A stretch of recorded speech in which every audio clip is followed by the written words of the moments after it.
What's up, dolls? What's up? What's up? I know I was super late, y'all.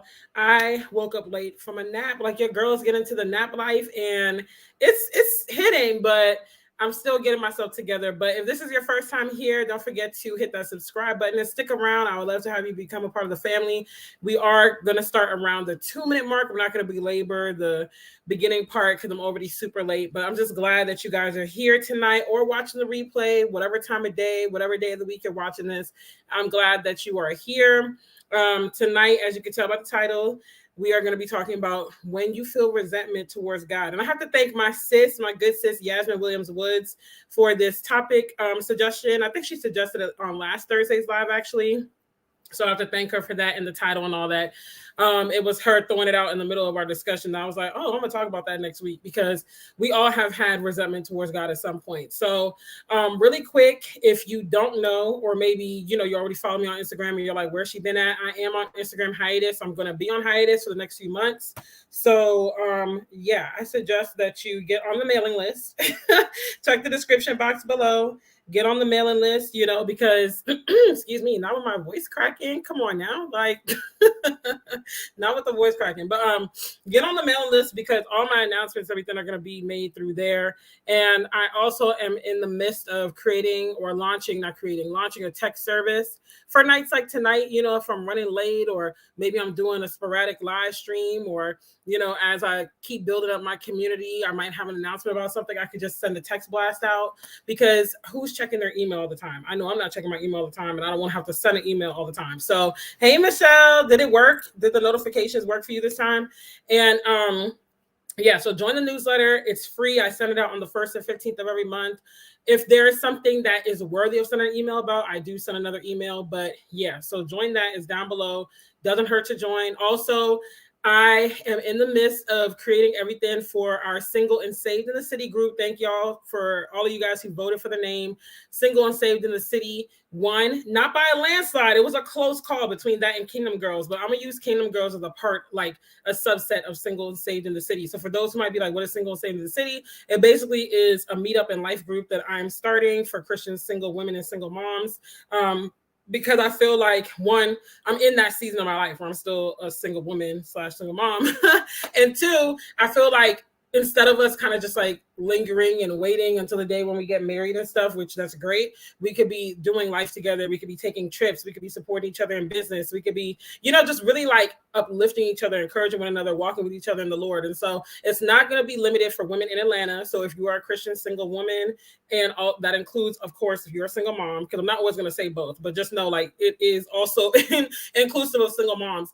Go ahead, join the newsletter because I'm also going to update for that through there. And then I'm going to have like a separate segment just to talk to us and things like that. So you definitely want to be in the loop. It's going to be fun. My goal is to have 2 to 3 events before the end of the year. And then we're just going to take it from there. But y'all, this is going to be it. Like it's going to be a vibe. So make sure you join the newsletter. And if you know any Christian single women who may also have children, then let them know so that they could join the newsletter and be a part of that group. I'm also fixing the Facebook group for it so that we have a place to really like talk and convene and all that good stuff. So I'm excited. There's a lot of good things going on, hence why I'm on an IG hiatus, because your girl got to focus. I don't want to lose my creative juices and things like that. So yeah, but no, maybe I didn't give it a chance because I was already on YouTube. True, that could be it, because sometimes it does happen like that. But we shall see. Next week will be the test for sure. Oh no, so no newlywed. I was just single like the top of the year. No newlywed. Sorry. But as I enter that season in my life, or could do that branch and all that good stuff. But yeah, we gonna figure it out. So anyways, let's go ahead and get started because I'm really late tonight and I do have a lot that I kind of want to cover. So thank y'all for hanging in there and just keeping an eye out. So like I said, tonight we're going to be talking about when you have resentment towards God. And most, if not all of us, have had resentment towards God at some point in our lives. Maybe it was because of a situation that you felt like you were forgotten, like God forgot you. Maybe you felt like you were dealing with an unfair situation. Maybe you began to feel weary and well-doing, because trust me, I've been there, still kind of there some days, and maybe you feel out of an opportunity, whatever the case may be that led to your resentment. It's a natural human reaction to the twists and turns of life. But resentment is also a tactic of the enemy that can be used to disintegrate our relationship with in view of God. So I want to just share kind of like some points and to help you navigate resentment you might feel and just some insight and all that kind of stuff. So I have 4 points and then 3 tips, I think, at the end to help you overcome resentment towards God. So the first point is to be honest with God and yourself about your resentment. I feel like a lot of times as Christians, we tend to kind of take on this persona where we feel like we always have to just always be uplifted, always be like, I'm blessed and highly favored and stuff. And don't get me wrong, like we definitely have to speak those things. We definitely have to fight for, peace of mind. We have to fight for the thoughts and things of God because we're naturally prone to negativity, sin, that's our natural inclination. But I feel like we put on and we're kind of like extra with it. So heaven forbid you have a bad week, a bad month or something like that. Heck, maybe even a bad year. It's just kind of like, we feel like we always have to kind of fake the funk and bury our emotions for the sake of looking like a good Christian. And the reality of the situation is when we do that, we lose our authenticity about who we are, what we're feeling, and, whatever else might be involved in that situation. And you may not necessarily share like all your inner thoughts and all your inner, emotions and stuff with the world, because it's actually wise not to do that. I have a video coming up, if I can finish editing, about not speaking prematurely or speaking too much, So there is wisdom in like not saying everything that you're thinking. I just got the notification to my computer. Yay, it's working. Okay, so YouTube has a lag, like we'll say about a 10, 11-minute lag. So it worked. It was a little delayed. Yeah, so there's about a 10-minute lag. For those of you, also on a side note, if you haven't been getting my notifications, Michelle, she had the bell selected, but she deselected it and then reselected it and it worked. So if you haven't been getting my notifications, like deselect it, then reselect it, it should work. But just based on what we're seeing here, it's about a 10-minute delay to notify you that I'm live or like of a new upload. So just know you might be 10 minutes late. I don't know why YouTube does that. They got to do better with that. But anywho, so it's wise not to share all your inner thoughts and emotions and, speak too much to the world en masse. Like even as authentic and transparent and open and raw I am on my brand on YouTube and when I am on Instagram or whatever, TikTok, what have you, there's still a lot that people don't know. Like, and I think I can personally say I've kind of mastered the art of being like transparent, but still like, I don't want to say secretive, but private. That's a better word. Being private and like knowing what to say, when to say it, et cetera, et cetera. And so, it's wise to do that. But God knows what you're thinking already. So when you're approaching God when you can't fake it with God. So while you're approaching God, saying the things that you think he wants to hear, approaching him with a certain persona and things like that, he already knows what's on your heart. He already knows what thoughts you're thinking before you even think it. Like he is literally already in your future while he's also in your today and your present. And so it's like, I don't think we realize how raw we can be with God. Like, there's times even in my prayer, and again, we have to fight for the righteousness of God. We have to fight for, to think on things that are pure and all that kind of stuff. But sometimes I can feel like even I'm not being as authentic as I know I can be. And so I have to check myself in that moment and be like, God, it is, it is what it is. Like, this is where I'm at, but help me through this process or whatever. And so when you approach God and you're honest about that, it's going to help in your resentment. Like Psalms 139, 3-4 says, you know everything I do. You know what I'm going to say before I even say it, Lord. So you can keep it 110% real with God.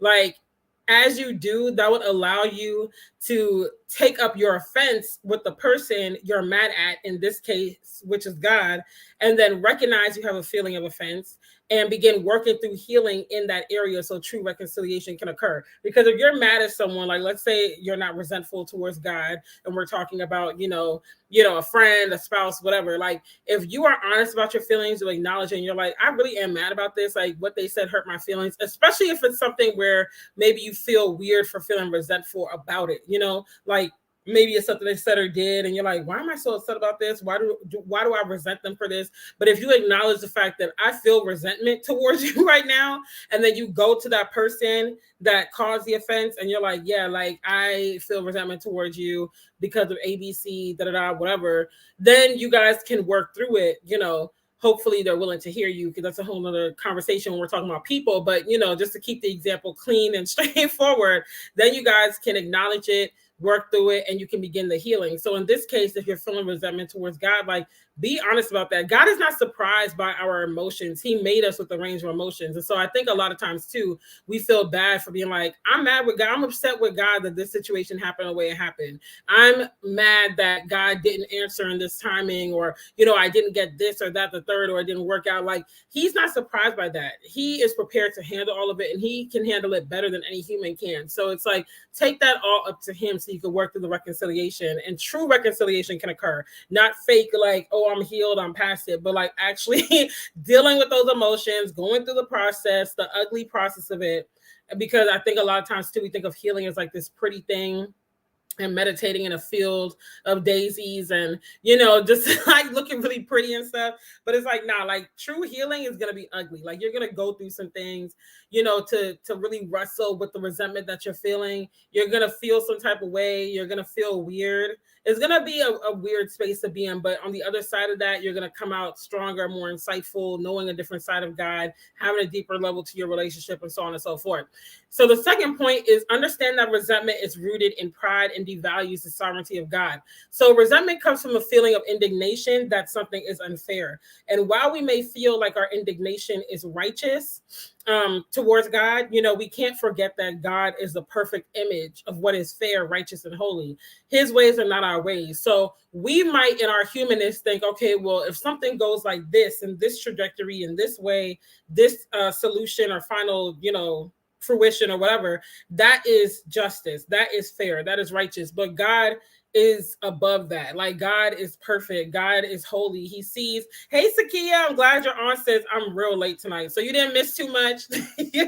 We just getting started, but thanks for joining in. And he's a perfect image of all those things. So even though our heart might be in the right place, we are finite, we are mortal, we only know a limited amount of information. But again, God is omniscient, omnipotent, he's all of those things, omnibenevolent. Like, he's just perfect. Like, he has all those things perfectly wrapped in one. And so our resentment is really us saying to God, you don't know what you're doing.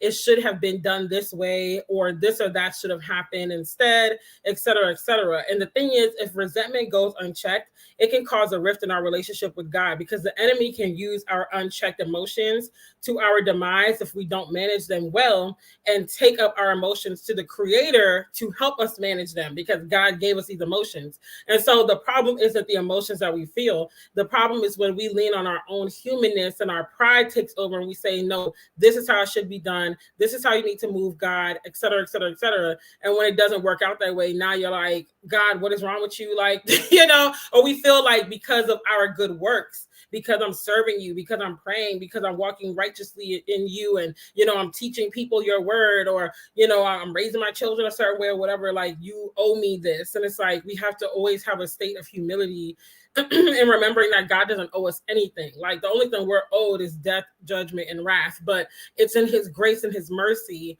that he continues to bless us, that he continues to be patient with us, that he continues to, even in his chastisement, he's merciful. Even when we go through trials in life, it's still a sign of his mercy, because he's not releasing all that he truly can release on our lives. Like, he really is like, okay, I'm only going, do this much or whatever. So even in the trials and tribulations, he's still merciful, because it could be a whole lot worse if we got what we deserved.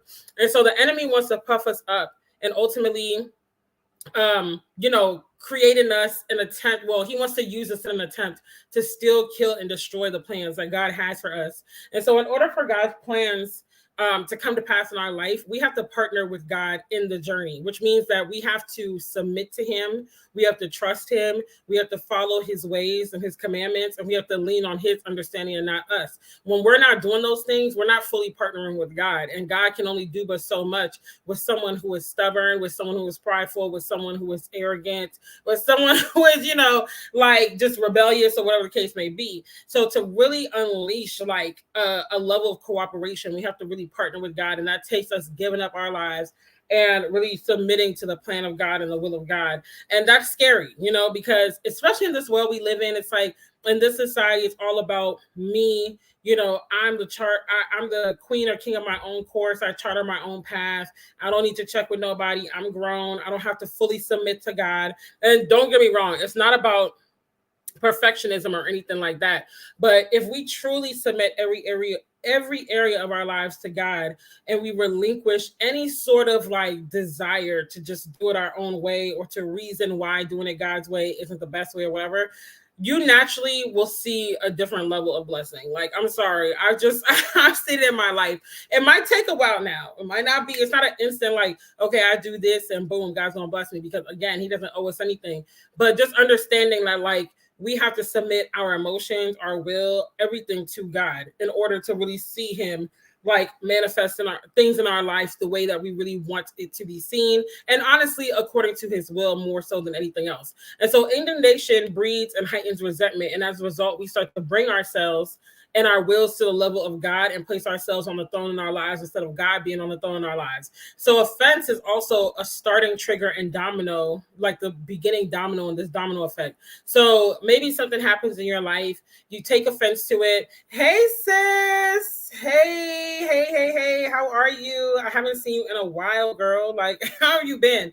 But maybe something happens, you start to be offended by it. You're like, wow, like, I can't believe this opportunity passed me by, or whatever. So now the enemy plants resentment in you, and you start to feel that, and you're just like, man, like, I'm really mad at God about this, because that opportunity should have been mine, because I've been working hard. I've been serving the Lord. I've been faithful. When is my ship going to come in, et cetera, et cetera. Now you are tempted to either become rebellious, or you're tempted to do things your own way and take matters into your own hands. It could be a whole domino effect. And so we really have to check it at the root. We really got to nip it in the bud. So the first instance we see of the enemy using pride and offense to lead to indignation and resentment in the Bible is in the Garden of Eden, when the serpent tempted Eve to eat from the tree of knowledge of good and evil. They were convinced that through the serpent that God's way wasn't the right way, that God was hiding something from them and limiting them and wanted to restrict them, and that God didn't know what was best, and he got in their mind. So this is how the enemy gets us with our emotions. If we don't learn to manage our emotions, he gets us because now we're moving out of pure emotion instead of thinking, you know what, let me take a step back. Let me assess the situation. Let me take it up to God in prayer. In all things we should be praying. We should pray without ceasing, like the Bible says. So when you feel something throughout the day, when something happens, you should be taking it to God. And that doesn't always mean that you're bowing, on your knees or whatever. Like, if you have the ability to do that, for sure, like, do that. So it's just a conversation with God. Just invite God into the conversation. If you're like me, you talk to yourself. Yes, I talk to myself. And I'm not ashamed of it, but it's just inviting God in that conversation. So instead of me just going back and forth in my own mind and my own thoughts or whatever, it's like, hey, Z Marie, God bless you too, sis. Thanks for jumping in real quick. It's really just me taking it up to God and being like, God, this is how I feel. God, why did this happen? God, I'm scared. I'm annoyed. I'm tired. I'm this. I'm that. Like, it's literally just talking to him. That's all prayer is. And so when we invite God into the conversation, there's less room for the enemy to take an emotion and let it spiral out of control. Because that's how it happened with Eve. Like, she's just minding her business.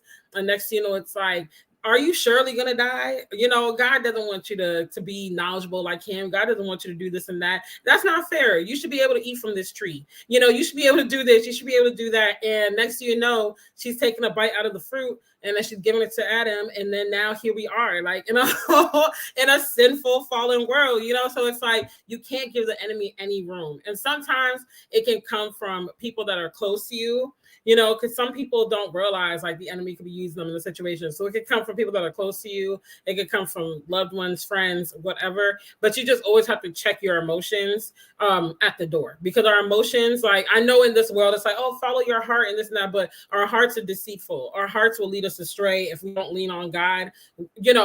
I get the sentiment where people are saying, like, do what feels right to you. Like, like, don't doubt yourself. I get it. But at the same time, it's like, our hearts are deceitful, wicked, and sinful. And so we can't just follow our hearts, because if we follow our hearts, we're going to be a raging hot mess. We're going to be living based off of emotion. And a lot of time too, the enemy was so or not really so.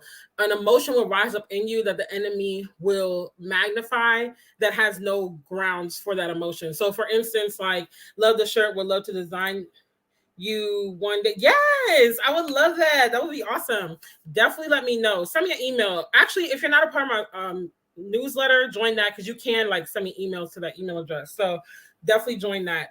But yeah, we gotta be in touch about that. But yeah, so for example, I have a friend and earlier this year we were just like in different seasons of life. Like it wasn't anything that was, it was no trigger event for me to say like, oh, this happened or they did this or I did that. It was just like, season of life change. People, get into different things, whether it's relationship status has changed, jobs change, parental structures, having to take care of parents, whatever.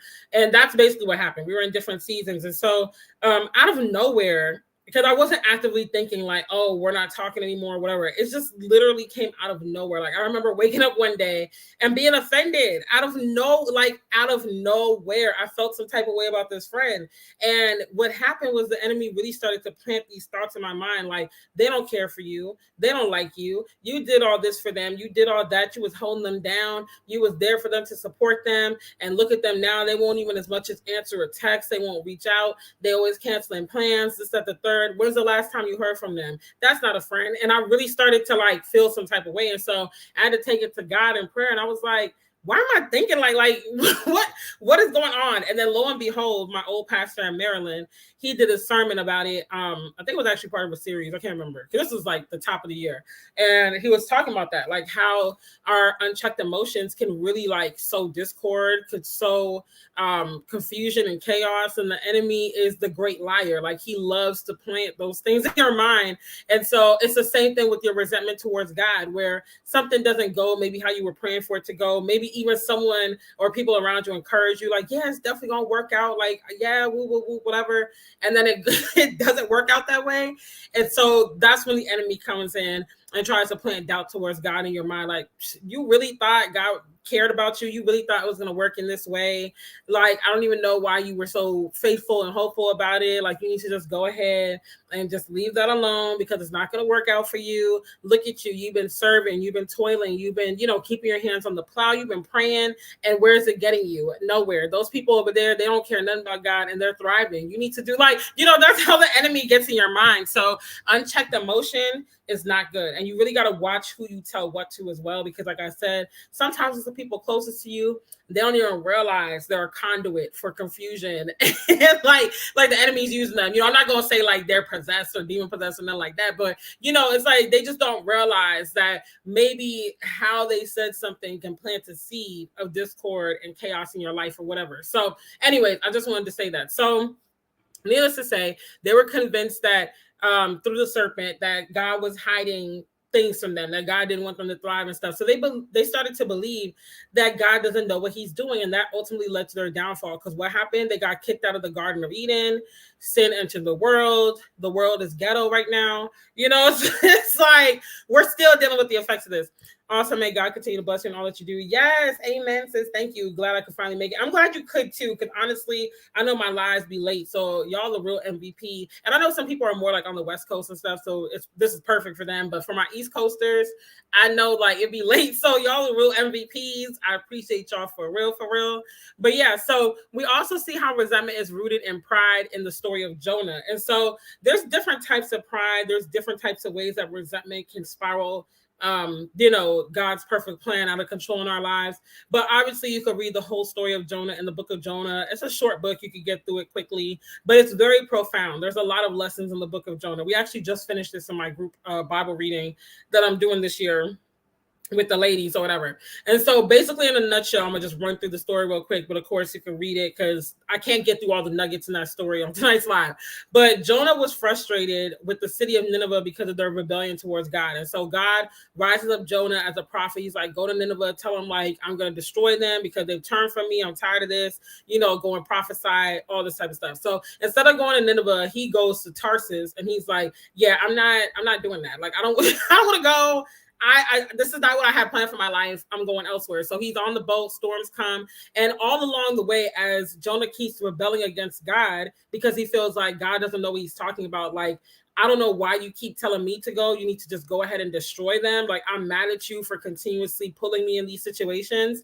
All along the way, in his rebellion and resentment towards God, God is using Jonah's rebellion and resentment to turn other people's hearts to him. So he's on the boat with people that don't know God at all. They're like basically enemies of God, we could say. And so the storm comes. They're like, okay, they're praying to their gods. Nothing's happening.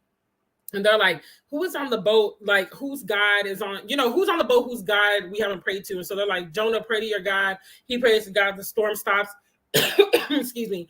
And they're just like, excuse me, they start worshiping God and things like that. So then, no, Jonah gets cast overboard. And so they see that the storm stops and all that kind of stuff. And they start praising God, Yahweh or whatnot. So Jonah's in the belly. He's like, God, get me out of these pits of death and this and that. The fish spits him up. And then you would think through all this trial and tribulation, Jonah will learn his lesson and his pride will be cast aside. His resentment towards God for not destroying Nineveh and the people that have rebelled against him would have been casted aside. Because while Jonah is on his high horse and prideful, like you need to go ahead and destroy these people, he doesn't realize that God's patience towards them is the same patience he's displaying towards Jonah. And so he goes and he's watching the city of Nineveh from afar and he's just watching. He's like, yeah, God's going to destroy it. It's going to happen. He said he would. And he goes, this is after he warns the city of Nineveh and the leaders and stuff that God's going to destroy them. And so Jonah thought, I guess in his mind, I'm going to warn Nineveh that they're going to be destroyed. They're not going to listen. God's going to destroy them. And I'm going to see justice in the way that I feel I should see justice. Like I'm going to see vengeance the way I feel like I should see it. That doesn't happen. He goes and prophesies to them and they're like, oh my goodness, wow, thanks for telling us. The king himself is even like, we're going to tear our robes and we're going to mourn and we're going to worship God. And Jonah's like, what in the world? Like, you're supposed to be destroyed. Why? like, what are y'all doing? I went to see God destroy you basically so I can feel some sort of vengeance. And I know we've all been there where you're like, God, get them. You said vengeance is yours. Get them, Lord. And they still getting blessed. They even turn to God. They're serving him. You're just like, what? Like, trust. Maybe y'all haven't been there, but I know I've been there. Where it's like, God, like, aren't you going to smite them? I know, y'all. Don't judge me, okay? I'm just keeping it real with you. And so, he's watching Nineveh from afar and he's like, okay, they turned their hearts to God or whatever, but he's still going to destroy them. Ends up not destroying them. And basically, like, the story ends with God just like asking him, like, I mean, what do you want me to do? In a nutshell, like, that's how it ends. That's a quick and dirty version. Like I said, read the book of Jonah to get all the nitty gritty. But Jonah was basically, like I said, frustrated with the city of Nineveh because of the rebellion towards God. And he was frustrated with God's patience with Nineveh in the process. Jonah felt like God should just destroy the whole city. He felt like it should go like this. You said you was going to do it like this. And this is how I envisioned it happening in my mind. So it needs to happen like this. And because it's not happening like that, I'm resentful towards you because you didn't do it the way that I thought you should and the timing that you should, et cetera, et cetera. And he failed to realize, like, God was using him to really turn man's hearts towards God. And the same patience that God had towards Nineveh is the same patience that God had towards Jonah, because every step of the way, he's fighting God. He's rebelling against God. He's doing the exact thing that God said not to do or going in the opposite direction. So he should have been grateful, like, God, thank you for saving these people. They didn't get destroyed, but no, it's like, no, it needs to go this way. Like, and he was so like hell bent on that. A conduit for confusion. Come on now. Like, that's all it is. That's all it is. And so as a result of the city of Nineveh acknowledging God, he relented on destroying them. And Jonah's pride got in the way. Like, the enemy was using, like, Jonah's pride, but God also used Jonah's pride for his glory too. So it's like the pride was just manifesting bigger and bigger in Jonah, but God still used his pridefulness in the midst of it all to turn man's hearts towards him. So Jonah should have been rejoicing, like I said, at the ultimate outcome of, like, okay, they turned their hearts to God, they repented, okay, this is great. But he's like, no, he missed the entire point that God was just as patient with him through the process. And I think that that's such a huge lesson for us. Like I said, a lot of times we feel like justice needs to be served in this way. An opportunity needs to work out in this way. A situation needs to end like this or pan out like that. And when it doesn't work that way, we get very indignant and we feel like it's a righteous indignation. Like, God, it should have happened like this. God, they deserve your wrath. God, this and that. And we fail to realize that we deserve God's wrath too, that he is patient with us in our resentment. He's patient with us in our rebellion. He's patient with us in our complaining when we're like, oh, I'm waiting on God. It still ain't happened yet. God, I'm ready for this. I'm ready for that. He's patient with us. He could have been like, listen now, I done told you. Like, this is why God is better than man. Because I personally, with my attitude, could not be God. Because I would have been like, listen, I done told you now. Like, this is going to happen. If you pray to me one more time asking for this thing, I'm going to snap. Like, So God is very patient with us, and we got to remember that even if the nerve of us to even be resentful towards God, but again, he understands. He's not confused by it. He's not like, oh my goodness, they're resentful towards me. Like, he gave us our emotions. He knitted us together. He knows every emotion we could have, every feeling, every thought, every word we can speak, everything. So he's not caught off guard by it. He's actually very merciful through it all. And he uses it to just draw us closer to him. And even if we are being stubborn and being drawn closer to him, he uses it to draw other people close to him. Like we saw with Jonah. Jonah was bitter and like just stank about the whole situation the whole time. But while he's stank and upset about it, God is drawing people closer to him through Jonah's stankness. So even if we not really coming on board as fast as we should, God uses it for his glory at the end of the day. Resentment can also get us off track of the process of what God is doing in our lives. So we feel like things should be done in a certain time frame because we're, again, like I said, we're mortal, we're finite. This life is but a vapor. The older you get, you realize how fast life goes by. When I was a teenager, I used to think about being 34. Like, I'm turning 34 this year, and I used to think, "Whoo, man, that's so old. Like, what am I gonna be doing?" Now I'm like, 34 ain't nothing. Like, I'm still young. I still got a lot of life ahead of me, Lord willing. But then you also realize, like, how much life you don't have ahead of you. Like, the years are counting down. And so for us, we get very impatient because God, 1,000 years is like a minute to him. But for us, it's like, I only got but 60, 70 years, maybe 100 if you see fit. So I need this to come to pass like ASAP. I got a lot of things I'm trying to do. And God has a process, though, that we have to remember that he wants to take us through as we go from one stage of life to the next. So this process, or through this process, he's sanctifying us. He's renewing our mind. He's renewing how we operate. And this is if we're fully submitted to him in the process, because, again, like I said earlier, you got to partner with him to really get the full benefits of this thing. If you're not partnering with him by submission to his will and his way and his ways, his commandments and all that, like, he still can get the glory, but it's just going to cause like unnecessary friction and resistance. So if you're fully submitted, like, God is like sanctifying you through it all. And you're going to really see that at some point, at some point, and even if it's not on this side of heaven, you're going to see it, in glory. So he's sanctifying us through the process, and everything God does is calculated and purposeful. He doesn't do things by happenstance. Nothing catches him off guard. Even our enemies serve a purpose in our lives. Yasmin had done a live about that, I think, a couple of months ago. Our enemies serve a purpose. Everything serves a purpose. Every single thing, the good, the bad, the ugly, the indifferent, everything serves a purpose. And this is all a part of God's sovereignty that's displayed all throughout the Bible. There's numerous stories in the Bible of God using situations that man had no clue what was going on. They didn't know what was going to happen, but God is like, no, I'm using this for a purpose. Like, this is going to come together for your good, et cetera, et cetera.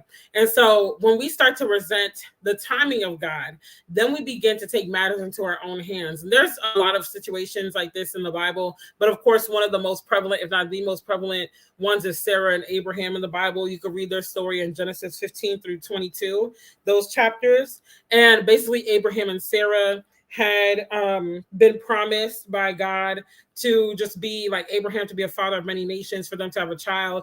They were older. And I mean, in those days, people lived for hundreds and hundreds of years. So in comparison, they were still young, but people also had children young too back then. They just lived a very long time.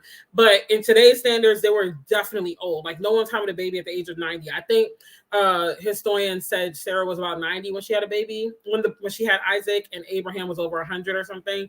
So ain't no 90-year-old having no baby in today's age, So either way, how you twist it, turn it, they were old. Hey, Kyle, I'm glad that you jumped in tonight. I hope you're doing well. And so Abraham and Sarah were promised a baby. They were promised that Abraham would be a father of many nations, leave your home, go here, I'm gonna make your name great, et cetera, and all that kind of stuff. And so the promise of God was spoken over them, but they got to a point in the timing of the process, because I think from when it was spoken over them to when it actually came to pass was over 20 years. Don't quote me, I might be a little off, but I want to say it was 25 years or something like that.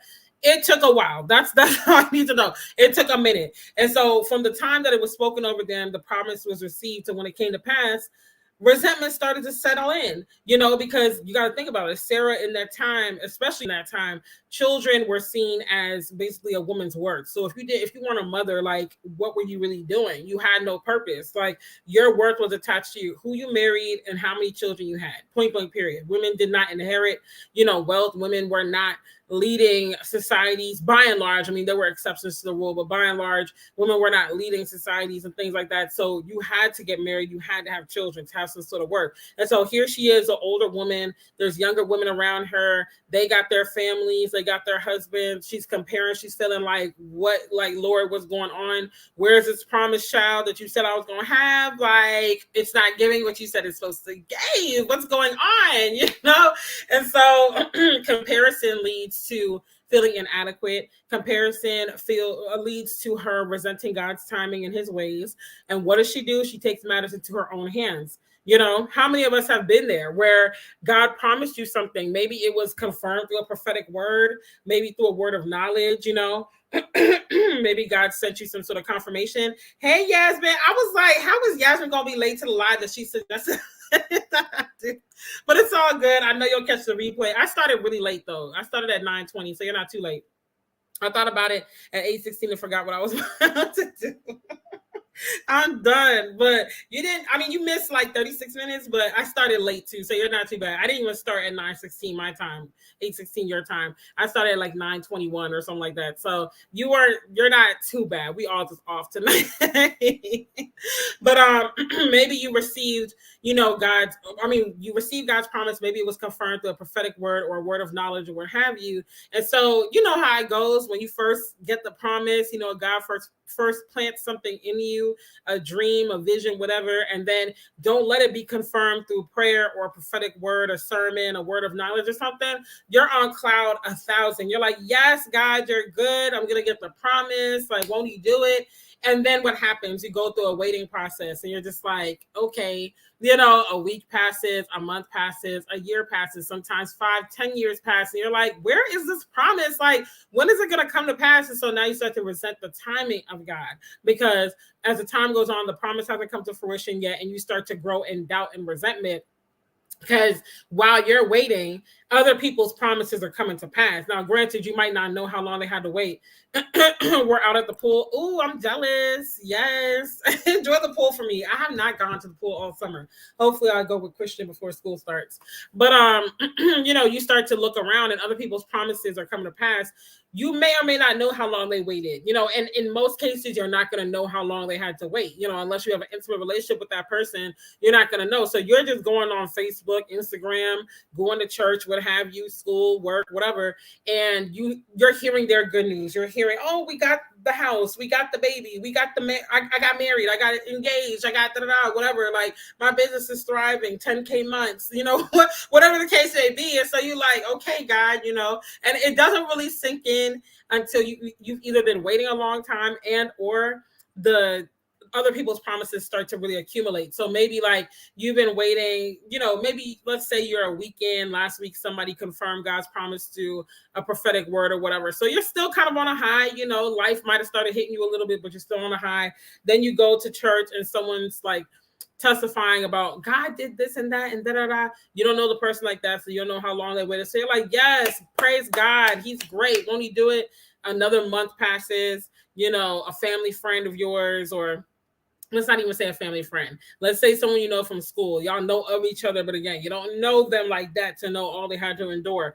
And so you go on Facebook and they're like, oh my goodness, after, not even after so long, they just say, oh my goodness, like God did it.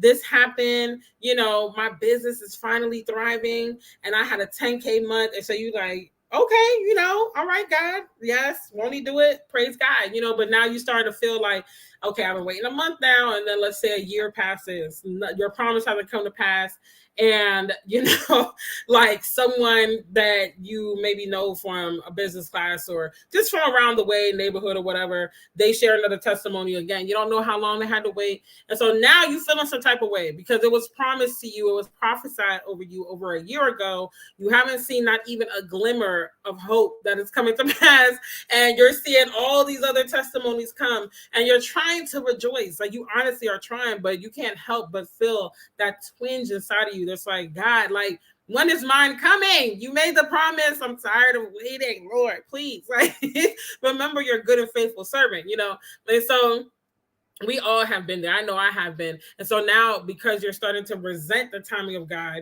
because God just gave you the promise. He didn't say, and it's going to happen on June 15th, 2023. He just said, it's going to happen, like he did with Abraham and Sarah. You're going to have a child. Woohoo! Yeah, we're going to have a child. It's going to be the promised child. Get it, get it, get it. Year 1 passes, year 5, year 10, year 20. Because like I said, I think it was about 20, 25 years. I could be a little off, but we'll just go with 25 for the sake of this conversation. Bible scholars, you could check me in the comments respectfully. But year 20, 25 hits, and they're like, okay, like at that point, you were on a wing and a prayer. At that point, you were sick and tired of waiting. You were sick and tired of praying. You were sick and tired of praising. You were sick and tired of seeing other women give birth. You like, Lord, I am not a young woman. When is this baby coming? And then finally, the baby comes. But what happens, during that 20, 25 year wait, you take matters into your own hands, and you could adjust this in your mind, because none of us in here, I don't think any of us in here have been waiting for something for 20, 25 years. I don't think any of us are old enough to even have been waiting, but maybe you have, I don't know. But either way, just adjust it for your time frame, however long you've been waiting for a promise. So, within that 20, 25 years, Sarah started taking matters into her own hands, because again, resentment is rooted in pride and a righteous indignation towards God, that it's like, you didn't do this the right way. Maybe you forgot something. Let me help you out a little bit, because maybe you don't really understand, what I'm up against in this day and age. Maybe you don't really understand the urgency of this. So I'm gonna just help you out a little bit, because faith without works is dead. So I'm gonna go ahead and do my work, and then you could bless it and put your glory on it. And then, the promise will come to pass or whatever. So, she goes and she tells Abraham, let's go ahead and have a baby. Like, go sleep with Hagar, her servant, and let's have a baby. And so Hagar has a baby, but the promise of God is not attached to Ishmael, which is Hagar's son. So the baby's there. You got to experience motherhood, but more chaos and confusion comes of it. Abraham's house is a hot mess. He got his wife arguing with the servant. He got the servant feeling some type of way against the wife. Ishmael's in the middle of it, confused, lost, not knowing what's going on. Hagar eventually runs away, etc., etc. Isaac comes, which is the promise that, God had for Abraham and Sarah. And so the blessings attached to the promise, they get to still experience. So God, even in our resentment, that's why I said, even in our resentment, even in our pride and indignation, he's still merciful towards us. He still blesses us and uses us for his glory at the end of it all. But, we really go out of the way out of order. Exactly, Sakia. It was out of order. So we really go out of the way thinking that our works are helping, because we say things like faith without works is dead. Let me go ahead and help God. No, ma'am. No, ma'am. This is not, it's not a situation where God needs your help. You need to be patient. You need to trust. And I know it's easier said than done. Trust me. If anyone knows resentment towards God, is me. Me and God have had many a raw conversation where I'm like, come on now, help a sister out. Help me out. Just give me a glimmer of hope. So trust me, I get it. But it caused unnecessary chaos. And honestly, to this day, the people, the descendants of Isaac and Ishmael, are still beefing in the Middle East. So a moment of impatience and resentment and indignation, and I'm going to take matters into my own hands, that Sarah went ahead and told Abraham to have a child in, caused generations, centuries of discord that we still see in the Middle East between the descendants of Ishmael and Isaac. So it's like, you really don't know the ramifications and the depth of how those ramifications will go in a moment of righteous indignation towards God. And that's why in my first point, I said, like, be honest about it, take it up to God, be real. God is not mad at your resentment. Like, he knows your emotions. He knows all those things. I think he was very strategic in putting these emotions in us, because he knew through these emotions, ideally you're going to draw us closer to him. Again, if it's unchecked, it could be a whole nother story. But if it's managed well and managed with the help of God, it can really draw us closer to him, because you're taking up your offense, you're taking up your emotions with the person you're offended by, the person you're resenting, instead of being like, I resent this person, or this or that. Like, God, I'm mad at you, and this is why I'm mad at you. And within that, he's going to start to shift your heart. So needless to say, one moment of resentment towards God's timing can lead to centuries of turmoil. You don't know what's going to happen in your bloodline, and I don't want to put it all on you. Like, it's because of you that your great, great, great grandchildren, like, I'm not saying that. I'm just saying, like, you never know the depths of the ramifications of what we do. Like, every decision has a ripple effect. And sometimes it is that deep. I mean, who knows?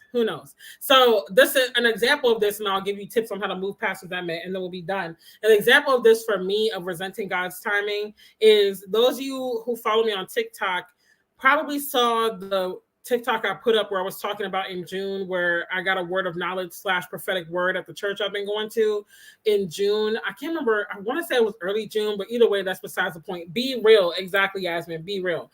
And so I was really just like encouraged by that word of knowledge and prophetic word, because one, I had gone to church for a while as far as their Bible study and stuff on midweek service, but I didn't go to their church services that long. I think that was my second week. And so the fact that, someone that I don't know from a can of paint, never talked to this woman a day in my life, never saw her a day in my life. And to be honest, I maybe saw her once or twice after that and never seen her since. And the church isn't that big. I mean, it is summer. Maybe we're just missing each other. Who knows? People traveling and stuff.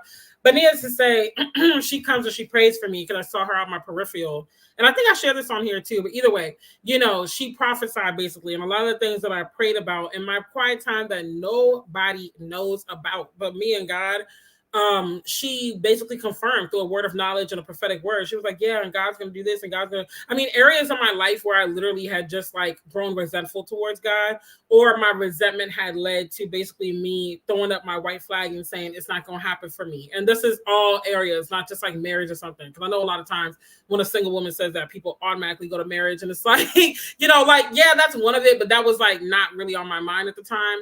To be honest, it was like other areas of my life.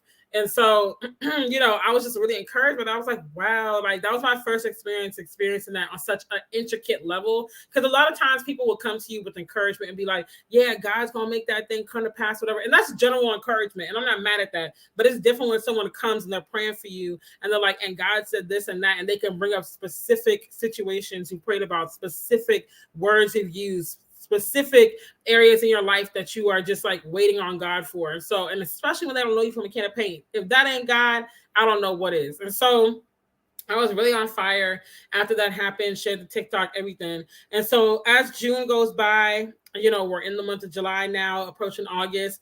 I've had to manage my expectations and my resentment towards God's timing, because some of these things that I've been praying to God for, and mind you, some of the things that she confirmed in the word of knowledge and prophetic word, I didn't even say it to God. They were just thoughts in my mind. But it just goes to show how God even knows our thoughts, because I didn't even say it. Like I just thought it. You know how you're praying about something and you get a thought, but then you don't even get to say it because you think of something else and you say that other thought. Like, it's like that, like things that are just in my mind that I haven't even brought up to God in prayer and said out loud, but she confirmed it.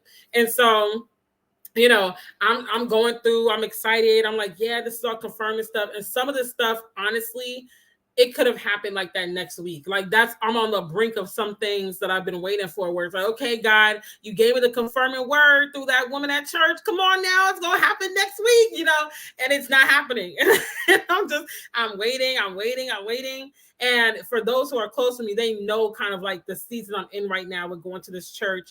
I'm not even going to get into that because I don't want to cause any confusion, but just know I'll share some tips that I'm learning in this season of transition at a later date, because it's a lot. I'm going through a lot of different like warfare and different things right now. I'm in the fire, but God's going to get the glory. And so I'm waiting. Girl, I need the specificity. Right. Okay. Like, be specific. Don't give me no generic prophetic word. Like, let me know God heard me, let me know he sees me. And I'm just like, okay, God, like, when is this going to come to pass? Because the first week after the prophetic word, you know, you on fire. Like I said, you're like, yeah, woo, it's going to happen. Hey, before the end of June, I'm going to see the promise come to pass. And then June comes, July 4th comes. You're like, okay, it didn't happen in June. All right, I could be a little patient. Okay, cool, whatever. And now we're approaching the end of July. And this is like, I'm talking like in the last few days, last week. This is not like I struggled with it and I overcame. I'm still working on my resentment towards the timing as I speak right now. Like, this is a real time type of testimony. And I've had to check myself and be like, God, like, I don't want to get to a point where my resentment turns to rebellion, because a lot of times that happens. We get resentful of the way God works things out, the timing of God, you know, all these type of things of how a situation happened, or maybe we felt, like I said in the beginning, overlooked. And so we turn against God and we're like, I'm going to do it my way because your way ain't working. I'm going to go ahead and just add my little spin to it or whatever. Some people just flat out jump out the boat and they're like, forget God, I'm doing this Christianity thing, I'm gone, peace, you know. So I've seen that happen. I've seen the extreme and all the in-between situations, and I've had to manage my resentment of God's timing so that I don't take matters into my own hands and I don't start to try to do things in my own might, because it's very easy to get to a point where it's like, all right, this God thing ain't working. And I mean, like, not only am I in spiritual warfare and all types of just like, you know, transitions with this new church I'm going to, because it's kind of like my past trying to speak against my present. It's deep, y'all. Like, I can't even share it all, but I promise, like, at a later date, it's gonna come. But at the same time, it's like, you know, at the same time, it's like a lot of closed doors. I mean, a lot of doors are closing from my past. So even from relationships as recently as early this year that were brought into this year from last year, God has closed those doors. God has ended those relationships. And I mean, people that I really thought, I was like, oh yeah, you about to be in my future. And I mean, these are not people, again, that anything crazy happened, you know, but what God has been doing is revealing people's hearts through little stuff. But this is why I said you got to fully submit to God, and you got to be like awakened and like paying attention to like what God is doing, because God will reveal things to you in sometimes the most subtle ways. But if you're not paying attention, you're gonna miss it. Like, you're gonna miss it. So you always got to kind of be like at the feet of God, you know, and always just kind of like, God, like, what was that? Am I reaching, or was that like, were you trying to show me something? You know, because sometimes it is a reach. I'm not gonna lie, I'll be reaching sometimes, but it happens, you know. That's why I shared that story about the friend earlier. Sometimes it is a reach, and sometimes it's the devil using you as a conduit for confusion or other people. But sometimes it really is God like, nah, like, I needed you to see this. And so that's why I always tell people, don't give people the benefit of the doubt all the time. Like, always take it up to God, because sometimes you knew exactly what it was, but you gave him the benefit of the doubt, and now you're in a really tumultuous situation that could have been avoided. But that's another lie for another day. So needless to say, a lot of closed doors have been happening where it's like, nope, that relationship's done. Nope, that opportunity's gone. Nope, we're not going there. Nope, we closing this, we ending that.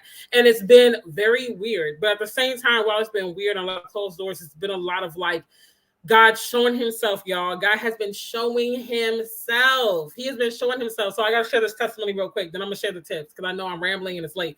But in the fire and still obedient, period. Okay. And that's tough to do, because again, the world is tempting, especially when you see people doing things in their own way, their own might, the ways that don't honor God at all. And they seem to be getting blessed. You're like, that, why am I over here serving? Like, what? Let me go over there. Let me get some of what they got. But I'm telling you right now, any blessings apart from God, I don't want. Period. I don't want it. It's not worth it. I can't wait to see how God blesses you. Thank you, sis. I can't wait to, because honestly, your girl been going through it for a minute, some years. Thanks, Yasmin. It's going to be mighty. It's going to be big. And I'm speaking that over all of us. And so real quick, y'all. So for the young adult service, we had the last formal, you know, like young adult summer series this past Tuesday with the lead pastor of the church and whatnot. And so it was like Q&A style. I got in really late because, y'all, I'm ripping and running trying to get Christian ready for homeschool. I found a homeschool center I like that he'll be going to twice a week. So I've just been like trying to rip and run, get all this school stuff together, because this is my first rodeo. This is my first child. I'm like, I didn't know I had to get all this paperwork and all that, you know? So your girl's still learning. And so I got there late. They're doing Q&A, and I sit behind this this girl, this woman. I mean, I say girl, this woman, and she's just real. I'd seen her before, but I didn't recognize her because she had like a different hairstyle and no makeup on Tuesday. The first time I saw her, she was like beat to the gods. I was like, yes, get it, sis.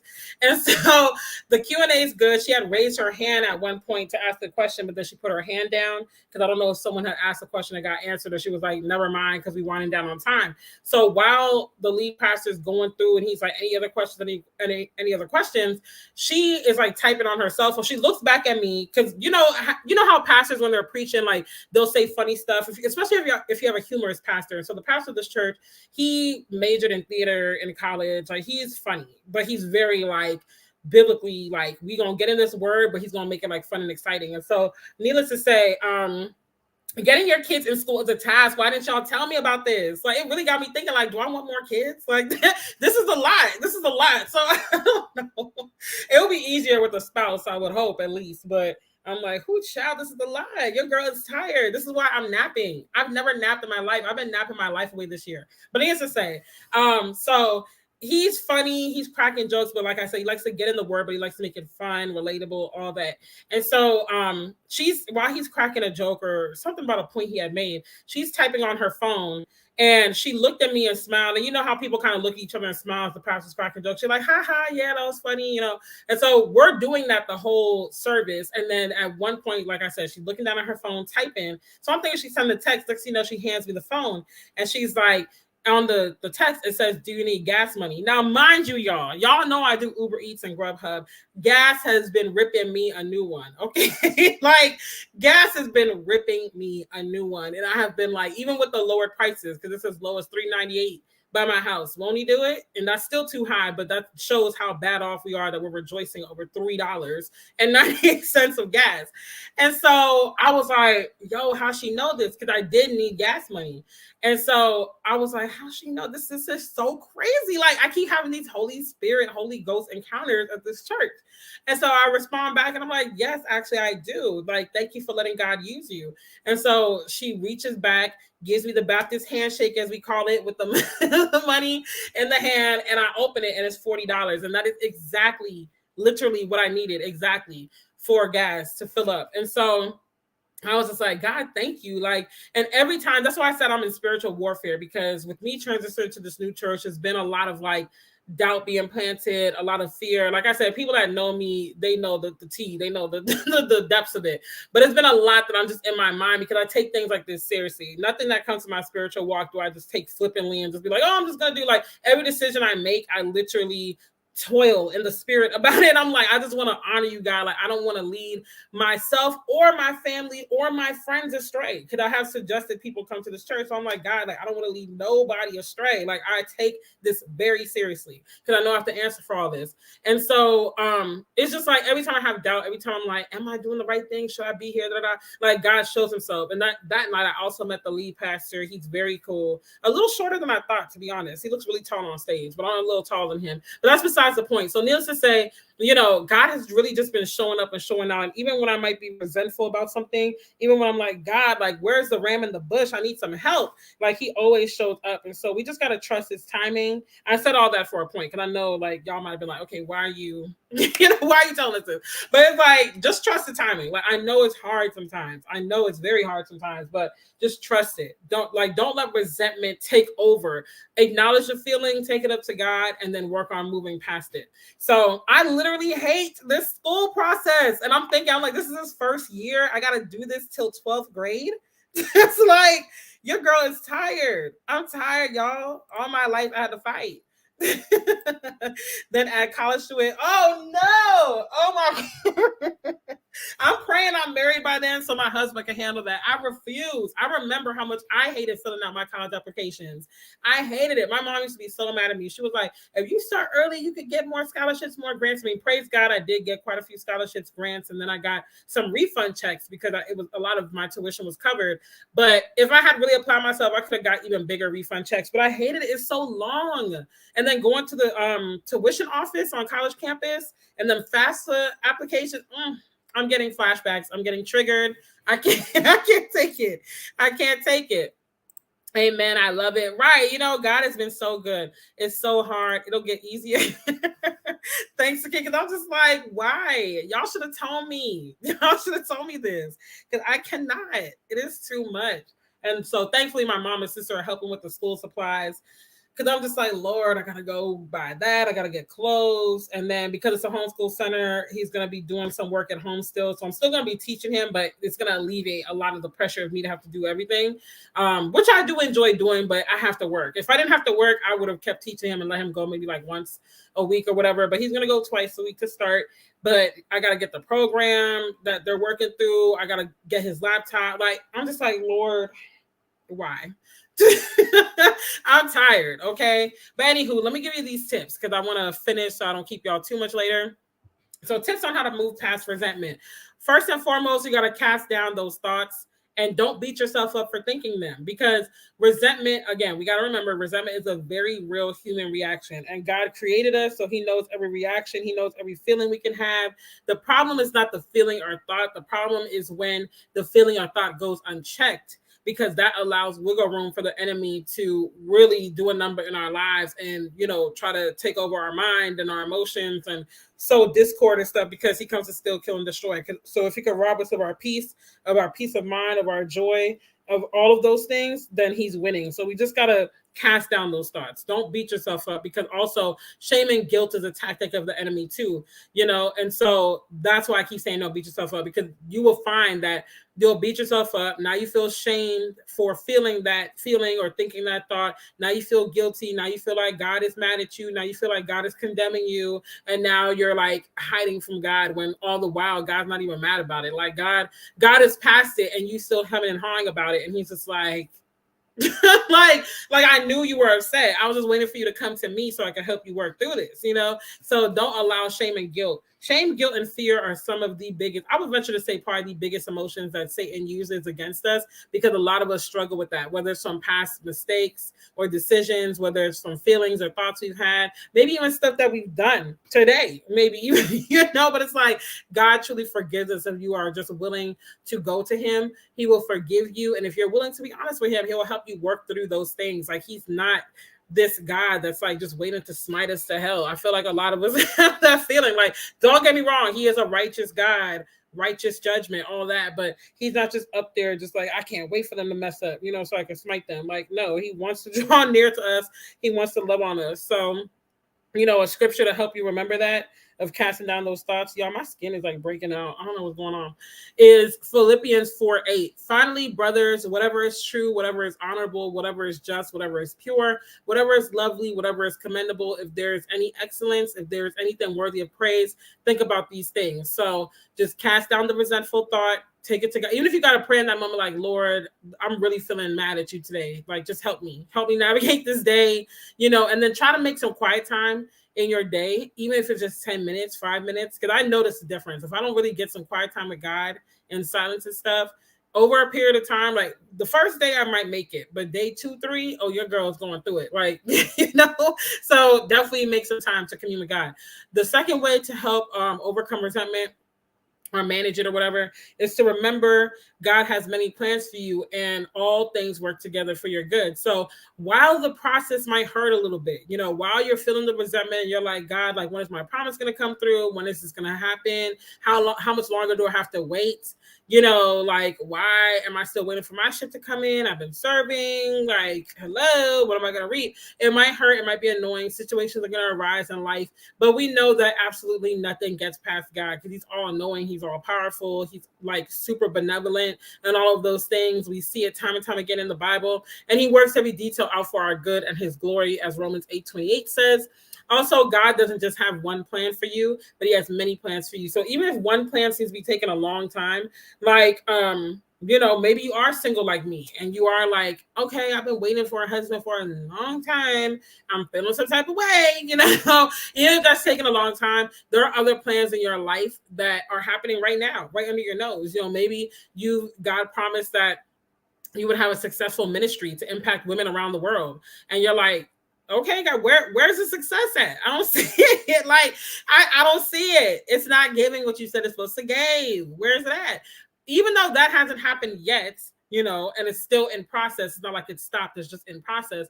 There are other things happening in your life right now that at one point in time you used to pray and wait for, and you used to be like, is it ever going to happen? And it happened, or it's happening. So just remember, he has many plans for you. And if one ain't happening as soon as you would like, just remember something is happening right this moment, as we know. And sometimes you don't even really see it happening yet. It's just in its infancy. It's taking root. It's being watered, but it's going to sprout up before you know it, So some verses to help you remember that are Jeremiah 29:11, Psalm 33:11, Proverbs 3:5-6, Proverbs 16:4, and Hebrews 10:36. Those are starting to help you remember that second point. And then the last one is begin praising God until the resentment turns to gratitude, adoration, and worship. So this is why, amen, Yasmin. So this is why, as believers, well, honestly, any area of life, but particularly as believers, when it comes to praising God and just living a life that's righteous, you have to have practices and principles in place to make up for when you don't feel like it. Because if you always, like the pastor at the church I'm going to, he always says, if you wait until you feel like doing something, there's a lot of things in life you're not going to do. Because let's be honest, 9 times out of 10, you don't feel like doing it. I don't feel like getting up and feeding Christian every day. If I'm being blunt, I'm like, can't you make your own breakfast? Like, I don't feel like having to get up early and take him to school. The 2 days a week he's going to be going. I don't feel like having to get up and do laundry. I don't feel like cleaning. There's a lot of things I don't feel like doing, but I have to do it. The principles and the discipline has to be in place. And this is why they say you have to have private discipline. So to make up for those areas when you don't feel like it, that discipline, that principle, that practice is in place to make up for the lack of feeling until the feeling catches up with the practice and the principle, And so I'm telling you, Sakia, and he's very independent. Let me tell him he'll go make his own breakfast, and then we got another problem because he'll be like, okay, I'll go make my eggs and stuff. No, sir, you're not going to be touching the fire, But you have to do these things until the feeling catches up with the practice and the principle and the habit of it. And this is true because psychologists, I said psychology. What the heck was I trying to say?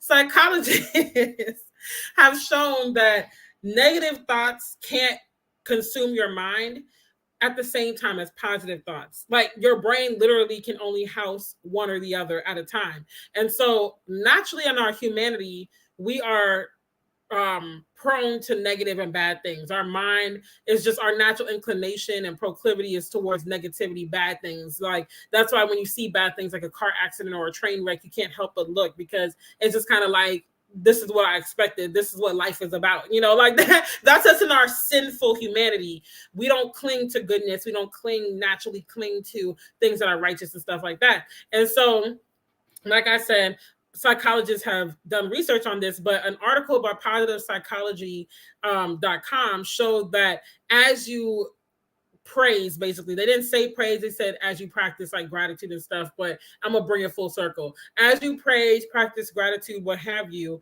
your mind's proclivity towards negative and bad things is going to shift. And so praise actually functions as a medication. So how people that struggle with I don't even want to use that example because there are other things at play there. But let's just say like you really have just been thinking bad thoughts. You're just like, you can't help but just kind of be negative.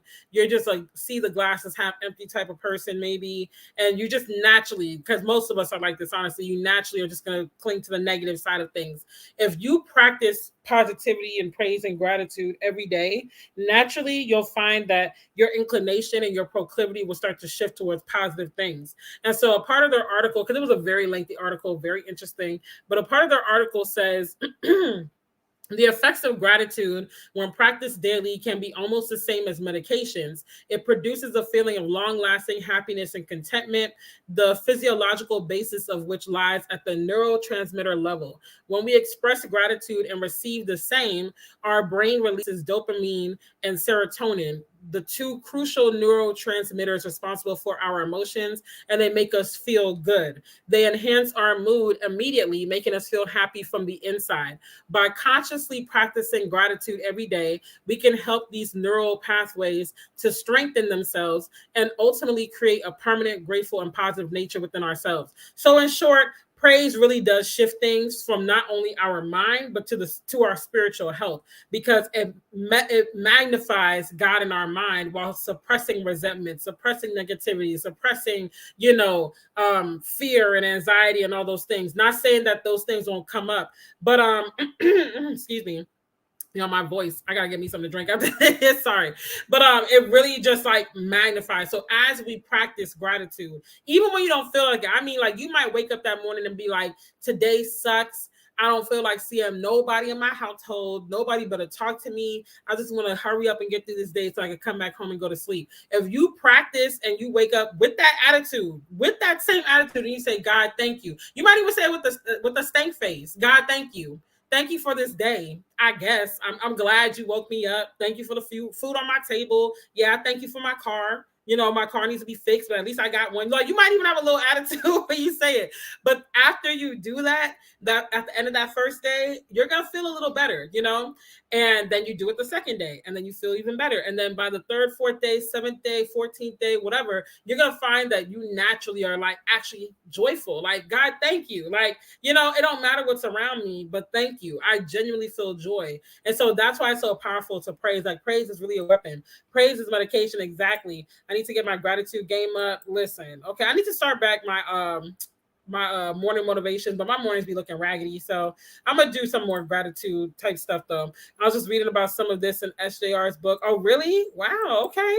The brain chemistry, that is. Oh, nice. I didn't even know that. But yeah, like it really does make a difference. So when we say praise shifts things, it really does. Like when we say praise is a weapon, it really is. Like that's not just churchy colloquialisms. We're not just like, yeah, praise is your weapon. Like it really is a weapon. And in spiritual warfare, it's a weapon because it truly does confuse the enemy. Like it truly does have him like, wait, why are you so happy right now? Like, why is your joy still there? Why are you fighting for this righteousness? Like, why aren't you relinquishing? Thank you, Lord. Count it all joy. Amen. So get in the practice of it, even if you don't feel it, and eventually the feeling will catch up with it. So those are the tips I have for fighting resentment. Those are my points. If you missed the beginning part, you could definitely watch the replay. I would appreciate it. And of course, if you're not subscribed to the channel, subscribe so you don't miss future stuff. Join the newsletter, y'all. I can't stress that enough because I'm not on IG. So those of you sending me IG messages and stuff, don't be mad when you're unread for the next 3-4 months. Like don't send me no message because I'm not gonna get it. If you really need to reach me and if you have my number, text me first. If you don't have my number, send me an email at officialrondellemartin@gmail.com or dailydell@gmail.com, whichever one. But also join the newsletter because when I launch the text service, they're going to get the information first. And that's going to really help us just stay in touch. And I think the one that I'm looking into, you'll be able to respond to the text so we can actually communicate. But it's going to just be easier for blasts and stuff like that. So thank y'all for hanging in there. I hope this really helped you. But just remember, like Yasmin said, count it all joy. God can still get the glory even out of our resentment. And just be honest and real with him. So I am going to go ahead and go. Next week, I'll be live on Thursday. I'm usually live every Thursday, 9 p.m. Eastern, 8 p.m. Central. If I'm a little late, just bear with me. But yeah, I'm usually live then. And then Tuesday, we'll see if I get this video up, y'all, because my editing has been trash lately. Like, I just can't get it together. But y'all have a good night. Have a good weekend. Be safe. Enjoy time with your family. And I will see y'all next week. Bye. Good night, ladies.